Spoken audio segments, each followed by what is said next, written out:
எங்கள் ஊருக்கு வர்ற கிறிஸ்தவங்களை அருவாளை தூக்கி அவங்கள பயமுறுத்தி ஊரை விட்டு அனுப்புங்கன்னு சொல்லி மதம் மாற்ற வரீங்கன்னு சொல்லுவேன். துன்மார்க்கன். ஆனால் என் ஹார்ட்டில் ஒரு வியாதினால் டாக்டர் 6 மாதத்துல செத்து போயிருவேன்னு சொல்லிட்டாரு. மரண தேதி முன்குறிக்கப்பட்டது. கடவுள் தான் உங்களை காப்பாற்ற முடியும்னு சொன்னார். கடவுளை தேடினேன், ஏறி இறங்காத இடமே இல்லை.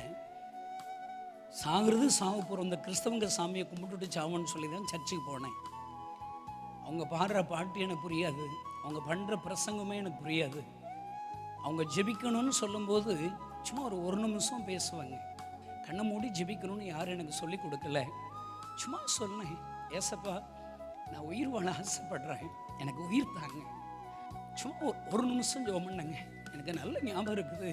அந்த ஒரு நிமிட ஜெபத்தில் ஏதோ ஒரு வல்லமை என்னை தொட்டதை என்னால் உணர முடிந்தது. ஐயா,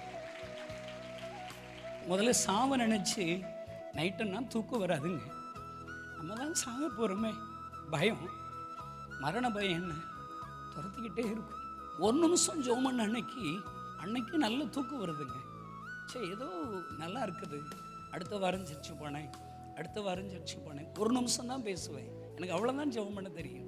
5 வாரம் சர்ச்சு போய் 5 நிமிஷம் ஜெபம் பண்ணி இருப்பேங்க. 5 நிமிஷத்தில் நம்ம ஏசப்பா இந்த கணேசுடைய வாழ்க்கையை மாற்றிட்டார். சிகரெட் குடிப்பேன், சாராயம் குடிப்பேன், அந்த கெட்ட பழக்கம் என்னை விட்டு போயிடுச்சுங்க. உலகம் தர முடியாத சந்தோஷத்தை ஏசப்பா எனக்கு தந்தார். டாக்டர்கிட்ட போய் செக் பண்ணேன். அதே டாக்டர் சொன்னார், வியாதி இருந்ததுக்கான சின்ன அறிகுறி கூட இல்லை என்று சொல்லிவிட்டார். லைவ்லியா, ஒருவேளை நீங்கள் உங்களுடைய பர்சனல் லைஃப்பில் ஏதாவது கஷ்டம் இருக்குதா, வியாதி இருக்குதா, ஏதாவது பாவத்தை விட முடியலையா, நெருக்கங்கள் இருக்குதா, அவமானங்கள் இருக்குதா, எதிர்காலத்தில் நினச்சி நீ பயந்துக்கிட்டே வந்திருக்கிறீங்களா? நல்லா ஞாபகம் வச்சுக்கோங்க, இந்த முகாமை உங்களுக்காக தான்.